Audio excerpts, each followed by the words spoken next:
Hello, and welcome to episode 3 of Scriv's Sports Show. So, I may have lied when I said I was going to do 4 mock drafts. Only doing 2. The first one, and this much improved one. So, without further delay, let's get into it.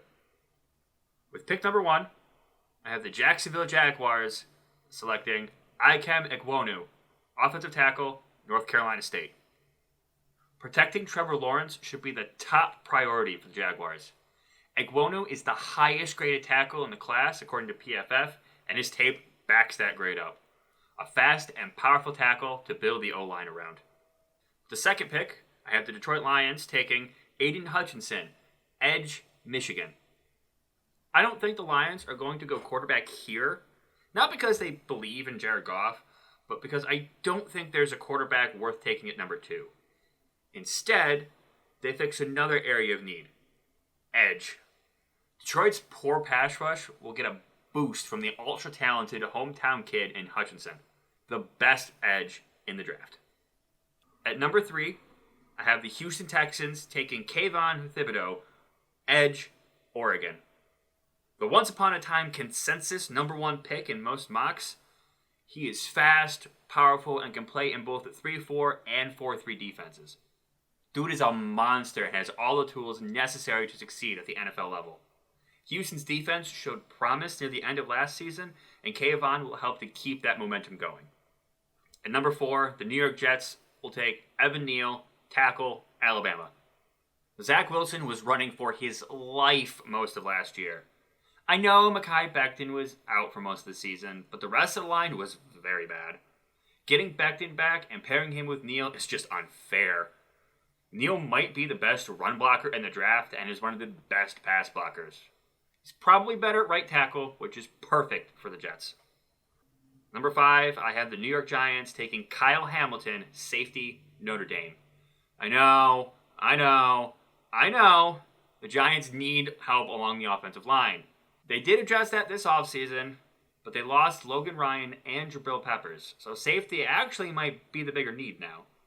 Kyle Hamilton is an athletic freak and far and away the best safety and defensive back in this draft.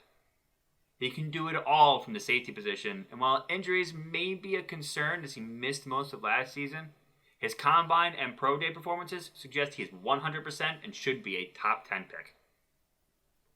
Number 6, I have the Carolina Panthers taking Charles Cross, tackle, Mississippi State. Seeing as it looks like Sam Darnold will be starting again for the Panthers, they could go quarterback here, and I don't think it'd be too far-fetched to take maybe Malik Willis or Kenny Pickett here. Instead, I think they trust Darnold for one more season and give him some protection. Cross was a dominant O-lineman in the always competitive SEC. One of the top tackles in the class based on film alone, but his combine and pro day were equally impressive, and even showed scouts he can play on either end of the line, greatly increasing his stock. At number 7, I have the New York Giants taking Tyler Linderbaum, center, Iowa.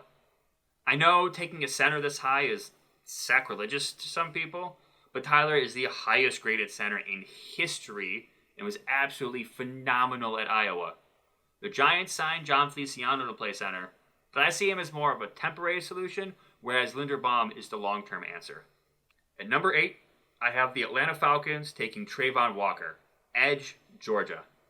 Atlanta hasn't been able to rush the passer since 2016. Trayvon Walker can rush the passer. Seems like a no-brainer. Walker, the hometown kid, has seen his stock rise, and for good reason. He played outstandingly last year at Georgia and had a great combine. At number 9, I have the Seattle Seahawks taking Malik Willis, quarterback, Liberty. The Seahawks, in one of the biggest moves of the offseason, traded star quarterback Russell Wilson to the Broncos, leaving a gaping hole at quarterback. Geno Smith and Drew Lock are not the future of this franchise.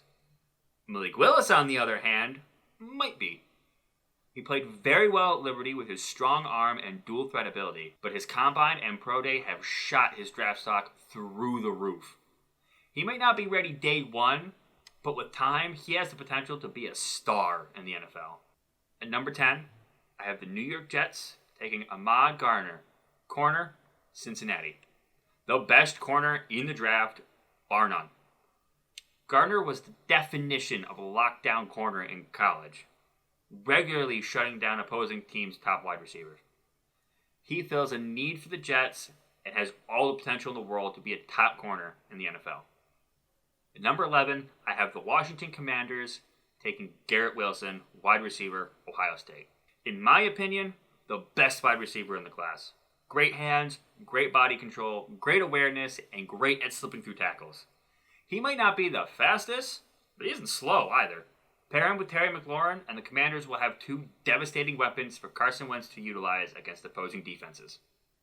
At number 12, I have the Minnesota Vikings taking Derek Stingley Jr., corner, LSU. Arguably the second best corner in the draft, and was probably going to be number 1 before injuries.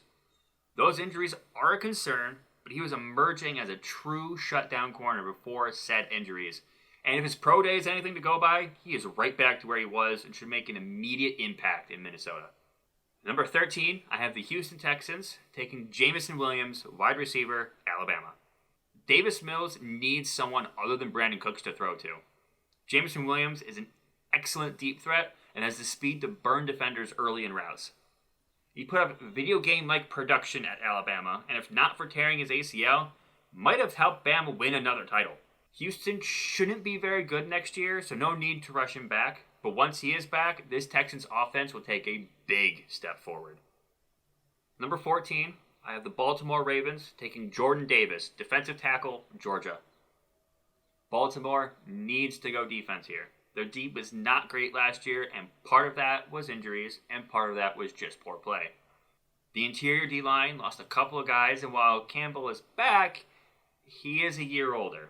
Injecting some youth into that D-line will help it out a bunch, and Jordan Davis is an absolute monster of a man who should wreck offensive lines for years to come. At number 15, I have the Philadelphia Eagles taking Andrew Booth Jr., corner, Clemson. Philly is still in need of secondary help. Andrew Booth Jr. was a standout on a great Clemson defense last year. Great ball skills and a sticky corner. He was a shutdown all year for Clemson. He may be a little undersized, but he can make a big impact in the NFL. Number 16, I have the New Orleans Saints taking Chris Olave, wide receiver, Ohio State. The Saints need wideout help, and with Jameis Winston as the presumed starter, having an excellent deep threat in Olave will help him and this offense a bunch. Olave has great hands and awareness. He is fast and has a high football IQ. He'll make for an excellent home run threat and should thrive in New Orleans. At number 17, I have the Los Angeles Chargers taking Devontae Wyatt, defensive tackle, Georgia. Run defense was a problem last year for this Chargers team. And while they did address it in free agency, I don't know if Austin Johnson or Sebastian Joseph Day are long-term answers. Wyatt was a force along that Georgia D-line that just swallowed running backs last year. Add him with those free agent pickups, and that is one nasty defensive tackle rotation brewing in LA. At number 18, I have the Philadelphia Eagles taking Kenyon Green, guard, Texas A&M. The key to success starts up front. And while the Eagles certainly improved in the trenches last year, adding another starting quality player will make them even better. Green was an absolute beast up front for the Aggies. He should be a huge upgrade in the run blocking department, which is the focal point of the Eagles offense. At number 19, I have the New Orleans Saints taking Daxton Hill, safety, Michigan. Daxton Hill had a breakout year in 2021, which sent his draft stock soaring. He has risen to the number 2 safety in the class because of that. He's smart, plays the ball well, tackles well, and can play in coverage. He is athletic and consistent. His upside is sky high, and he'll be a big upgrade for an already good Saints defense. Number 20, I have the Pittsburgh Steelers taking Kenny Pickett. Quarterback, Pitt. Mitch Trubisky is not the long-term answer at quarterback for the Steelers. He is a stopgap that can help hometown kid Kenny Pickett get ready for the NFL. Pickett doesn't have the biggest hands or the strongest arm, but he is the most NFL-ready quarterback in the class. He was great his senior year at Pitt and adds a dimension the Steelers have not had at quarterback in a while. mobility. Pickett is not afraid to run, and he can run well. At number 21, I have the New England Patriots taking Treylon Burks, wide receiver, Arkansas. New England needs wide receiver help, and Burks is one of the best in the class. He may not be as explosive as some of the other pass catchers, but he is consistent and reliable with big play potential. He will quickly become Mac Jones' favorite target. At number 22, I have the Green Bay Packers taking Drake London, wide receiver, USC. After trading away Devontae Adams, the Packers are in desperate need of a wide receiver. Drake London is a big-bodied, 6'5" frame receiver with excellent jump ball ability. Combine that with good body control and awareness, and he will quickly become Aaron Rodgers' new favorite target, especially in the red zone. At number 23, I have the Arizona Cardinals taking Trent Duffy, corner, Washington. Thought about going O-line here. Murray isn't happy with the Cardinals, and one way to make him happy would be to keep him upright. But the secondary is a bigger concern in my opinion. I don't trust anyone in this corner room except for Byron Murphy. They need help, and Trent McDuffie is that help. McDuffie was an excellent corner at Washington that routinely shut down Pac-12 wide receivers. An athletic corner that excels in man coverage, and coming off his best season, he should be a day one starter in the NFL. At number 24, I have the Dallas Cowboys taking Trevor Penning, tackle, Northern Iowa. Losing 2 offensive line starters in the offseason after coming off a season where the O-line didn't even play that well creates a big problem for the Cowboys. Luckily, Trevor Penning should slot right in at right tackle and start right away. He may not have played at the same level of competition as other top tackles in this class, but he dominated at his level and had a very impressive combine. At number 25, I have the Buffalo Bills taking Kaiir Elam, corner, Florida. Just like my first draft, I have the Bills taking Kaiir Elam here. What can I say? He was a stud. He fills a big hole for the Bills. He was a standout at Florida. While he had some injuries last season, he still played well and should be just fine for this upcoming NFL year. He is fast and has the size and skills to compete with NFL caliber wideouts. He can easily become the Bills' number 2 corner, starting alongside Trey White. At number 26, I have the Tennessee Titans taking Jahan Dotson, wide receiver, Penn State. Cutting Julio Jones after one season left a big hole in this offense. Jahan Dotson is probably the most underrated wide receiver in this draft. He was nigh unguardable at Penn State. He may not have had the eye-popping numbers that these other guys had, but he was the heart of that Nittany Lions offense. Fantastic route runner, great hands, great body control and awareness. Him and A.J. Brown are going to dominate AFC South defenses and become one of the best wide receiver tandems in the league. At number 27, I have the Tampa Bay Buccaneers taking Roger McCreary, corner, Auburn. Tampa Bay was plagued with secondary injuries last year, and their lack of depth showed. With Brady back, quarterback isn't as big of a concern, and Godwin re-signing makes wide receiver a non-issue too. McCreary was fantastic at Auburn. He doesn't have the biggest frame, but what he lacks in size, he makes up for with speed and physicality. Instant upgrade to the Tampa Bay secondary. At number 28, I have the Green Bay Packers taking Jermaine Johnson, edge, Florida State. Having already addressed the wide receiver position, now they go after pass rush. Zadarius Smith left for Minnesota, leaving a hole in Green Bay's pass rush. Jermaine Johnson was one of the best pass rushers last year and could easily be taken earlier than this. His Senior Bowl and combine performances back up what is on his film too. Green Bay won't be missing Smith for very long. At number 29, I have the Kansas City Chiefs taking Devin Lloyd, linebacker, Utah. Secondary is also an issue for Kansas City, but they need a leader in the middle of that defense. Someone who can go sideline to sideline and make plays in the open field. Devin Lloyd is that guy. He was a leader at Utah and will be a leader in the NFL. The best linebacker in the draft can solidify that defense and replace Tyrann Mathieu as the leader and heartbeat of that defense. At number 30, I have the Kansas City Chiefs again taking Sky Moore, wide receiver, Western Michigan.